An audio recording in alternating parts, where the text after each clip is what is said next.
masak dan sebagainya. Lah, itu tujuan saya agar saya itu bermanfaat juga. Akhirnya UMKM di masyarakat sekitar saya itu jalan. Tetangga-tetangga saya punya gesos, toilet. Jadi tetangga saya itu ada yang sekarang sukses jadi juragan toilet. Karena berkah BAB-nya jamaah itu. Itu iya. Nah ini salah satu perwujudan gimana saya itu biar bermanfaat. Bermanfaat kalau diundang orang kan saya selalu dapat hadiah, dapat tumpeng, dapat berkat, besok dibelikan tiket kan gitu. Nah, tapi kalau saya di rumah, kemudian mungkin di YouTube orang-orang yang akhirnya dengan lihat yang belakangnya ada gebyok itu loh. Nah, itu tujuan saya agar saya itu bermanfaat bagi orang lain. Tetangga saya dapat uang, dapat rezeki dan sebagainya. Walaupun seperti ini juga bermanfaat akhirnya. Tapi kalau di rumah lebih bermanfaat lagi. Nah, jenengan juga gitu. Kalau ingin mendapatkan dekengan pusat, poin yang nomor 2 adalah gimana diri kita itu bermanfaat untuk makhluknya Allah yang lain. Ya sesekali lah walaupun kita itu masih nakal, walaupun kita itu masih penjudi, peminum, walaupun kita itu masih ahli maksiat, bantulah orang, ringanlah tangan. Karena salah satu kunci agar manusia itu dicintai seluruh manusia dan dicintai Allah, dia itu ringan tangan. Manfaat. Paham? Lanjut apa stop? Nah, nomor 1 masih ingat atau tadi? Nah, gimana dalam hidupmu selalu ada perwujudan ibadah. Nomor 2, gimana dirimu bermanfaat bagi orang lain. Nomor 3, di dalam kitab Tanbihul Ghafilin, kuncinya agar menjadi afdhalun nas, ayyakunan nas min syarrihi aminina. Gimana dalam hidup kita mampu menjadi pribadi yang tidak menyakiti orang lain. Sekarang poin nomor 3 ini adalah poin yang paling sulit. Poin yang paling sulit lah, kita itu bangun tidur ya sudah menyakiti orang lain loh. Bener apa enggak? Bener. Moro-moro ge story ning WA ngelokne wong. Kelo kok moro-moro bayi, padahal nek rabi jek diingi paling meteng dhisik. Lah. Ya toh? Mari kuwi enek anake wong metu. Kok ireng ra padha karo Pak Mboke, sanuke anake tanggane. Lah. Nyakiti orang, belum tahu kebenarannya, sudah ikut menghujat, ikut membuli orang. Ya benar, ya enggak? Saat ini kan kayak gitu. Tahu apa berita di Facebook, berita di TikTok, berita di TV. Belum jelas kebenarannya. Ini sudah menyakiti. Tiba-tiba mak-mak ini enggak tahu apa-apa ngetik sambil di pasar. Wah, pegel, gini. Kayak orang kalau belum tahu aslinya Gus Idam itu kadang benci. Karena ning YouTube ketok tuwek memang. Barang aslinya kan ya lumayan bagus. Nah, iya toh. Oh toh. Mak-mak yang ngrungokne ngaji karo ngowoh-ngowoh. Alhamdulillah sampai lali karo utange. Pokok aja lali karo bojone lho ya. Bahaya wi.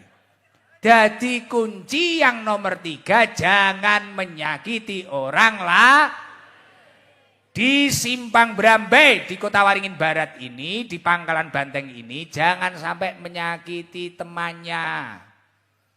Walaupun kita beda suku, beda ras, atau bahkan beda agama, jangan sampai menyakiti yang lain. Bahkan Islam itu mengajarkan rahmat. Wa ma arsalnaka illa rahmatan lil alamin. Wes aide sing apik, terus melihat sesuatu itu jangan mudah menyimpulkan. Belum tahu kebenarannya jangan ikut-ikut. Coba tahu berita apa-apa itu dicek dulu. Tabayun dulu, itu pesannya Allah. Klarifikasi dulu, semisal mohon maaf. Kayak ibu-ibu ditinggal kerja bapak-bapak di ladang katakanlah. Saweti ladang tak jenenge. Nah, semisal ibu-ibu ditinggal di ladang. Kemudian datang orang fasik. Fasik itu menurut tafsirannya ada 2. Yang pertama yang dikatakan fasik itu orang yang rutin melakukan dosa kecil tapi rutin istiqomah. Ada kalanya orang yang melakukan dosa besar. Ada yang rutin melakukan dosa besar istiqomah ada. Wonge teko. Biasanya yang lemu-lemu iki lho biasanya. Lah semisal datang orang fasik. Orang fasik itu datang. Suamimu tadi di ladang itu ketemu mantannya. Gini. Belum tahu kebenarannya. Tiba-tiba ibu-ibu ini sudah nyambut suaminya. Ngompreng. Gak usah mulai. Turun jaba. Wis ngene wis suwe.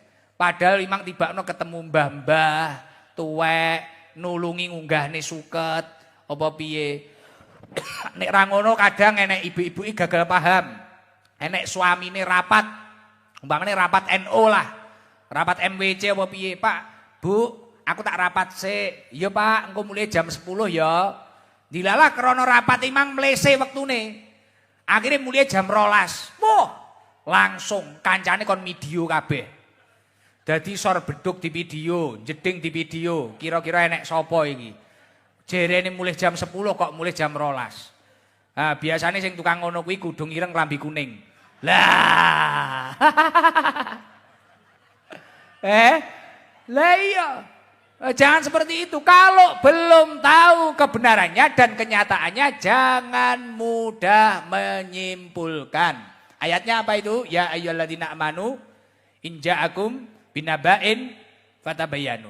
Inja akum fasikun binaba'in balik sampean lari kabeh.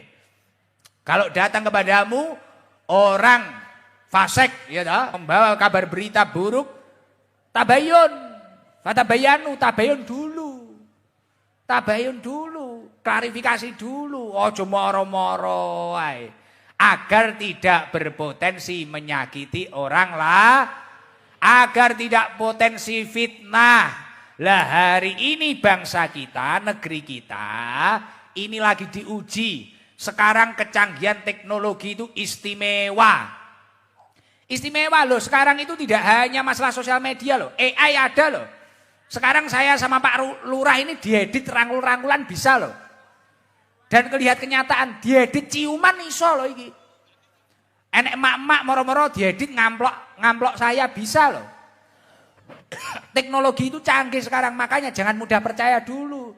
Makanya Mas Wapres, Mas Gibran itu menyampaikan kita itu harus melek sosial media, khususnya para santri. Iya, karena kalau kita nggak melek sosial media, selain kita ketinggalan teknologi, efeknya apa? Kita itu mudah nanti dibuat pusing. Gusikdam ini ya, badannya dikasih gusikdam, kepalanya dikasih Pak Lurah, ini bisa loh. Dan koyok tenanan. Jadi irung kuwi diganti irunge Margono iso. Ngoten niku lho. Dan itu koyok enggak editan ini tenanan iso. Ngoten lho, paham nggih? Nah, suara saya ini loh, makanya kayak kadang di TikTok, saya ini kan enggak punya sosial media. TikTok itu saya enggak punya.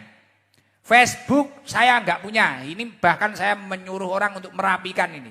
Jadi Facebook yang atas nama saya itu bukan saya itu. Saya enggak tahu, saya itu punyanya cuma Instagram tok. Namanya Iqdam Muhammad itu tok. Wis satu itu tok. Lah, tapi nama saya dibuat orang cari nganu, kadang ada yang mengumumkan Gus Iqdam butuh bantuan ini. Wah, jangan percaya. Makanya tadi saya bilang ke Pak Lurah, Ibu Bupati, tenang kalau pengen jadwal saya tenang, ini masih saya rapikan.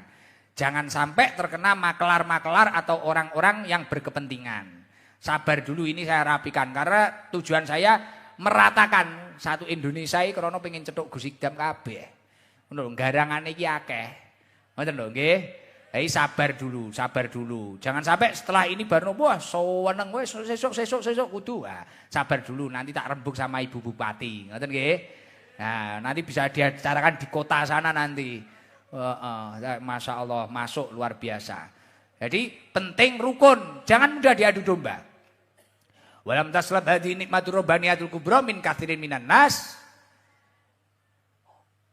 illa mafsadahu dhalimuna min sufusihim. Anugerah kesuksesan, kerukunan, kemerdekaan ini tidak akan dicabut oleh Allah kecuali dengan adanya kerusakan yang disebabkan oleh orang-orang yang zalim. Makanya di Kalimantan Tengah ini kalau ada orang zalim mau mengadu domba, jangan mudah percaya. Pertahanan kerukunan ini ila yaumil kiamah. Apapun rasnya, apapun bahkan partainya, apapun pilihannya, tapi ketika sudah berbicara Kalimantan Tengah kita harus kompak, harus rukun. Semoga menjadi daerah yang diridhoi oleh Allah Subhanahu wa taala. Amin Allahumma. Kuncinya menjadi manusia yang utama nomor 4 apa? Ayyakuna amma fi aidin nas aisan. Tidak menyandarkan diri pada manusia. Hidupnya bergantung kepada Allah. Banyak orang menyesal, banyak orang kecewa karena menyandarkan hidupnya pada manusia. Sandarkan itu kepada Allah. Kayak anak kecil, anak muda-muda itu kadang kan menyandarkan hidupnya pada manusia. Masih kecil kadang wis pacaran, ngalor ngidul digandengi. Ya toh? Wis ngalor ngidul bocah nom-nom lho biane. Ya toh? Pacaran ngalor ngidul digandengi, tibakno kadung digondang-gandeng ngalor ngidul tibakno ora dadi bojone. Tibakno terope karo wong liya, undangane karo wong liya. Lah iki aja menyandarkan pada manusia. Kalau kamu menyandarkan hidup pada manusia kecewa. Akhirnya engko barno pacare rabi karo wong liya langsung ge story ning WA. Hidup ini sudah enggak ada gunanya. Nyawa ini sudah tidak berarti. Karena dia sudah sama yang lain. Dilalah yang kasih komentar Israel. Oke, 5 menit nyampe. Yo wes nyawamu bar, Pak. Is dead. Amsong. Aneh-aneh kok dadake story ngono kuwi. Nah, makanya jangan menyandarkan pada manusia. Makanya sandarkan kepada Allah. Idza sa'alta fas'alillah. Jika kamu meminta, mintalah kepada Allah. Billah. Jika kamu memohon pertolongan, mohonlah kepada Allah. Gus, tapi hidup ini terlalu berat, terlalu sulit. Taharraku bis-sabri. Berjalanlah dengan penuh kesabaran. Ihtamilu bis-shalah. Bertahanlah dengan doa-doa. Taqawwu bil iman. Kuatkanlah dengan penuh keimanan. Insya Allah hidupmu akan selamat dan akan dijaga oleh Allah Subhanahu wa ta'ala. Kunci menjadi afdhalun nas yang nomor 5 apa? Ayyakuna lil maut musta'idan. Gimana panjenengan semua selalu mengingat kematian. Orang yang tidak ingat kematian, dia akan merasa hidupnya selama-lamanya dan akhirnya menunda-nunda tobat dan akhirnya kepanjangan angan-angane kesuwen, kedawan. Akrep nglakoni ibadah malah ditunda-tunda. Makanya selalu mengingat kematian. Orang yang ingat kematian akhirnya dia akan terus semangat untuk beribadah, untuk bekal kematian ketika dirinya sudah dipanggil oleh Allah Subhanahu wa ta'ala. Lah, 5 hal ini tadi adalah kunci menjadi afdhalun nas, kunci menjadi manusia yang utama, kunci menjadi manusia yang mendapatkan dekengan pusat. Mugi-mugi kita semua dinaikkan derajatnya oleh Allah Subhanahu wa ta'ala dan mendapatkan dekengan dari Allah Subhanahu wa ta'ala.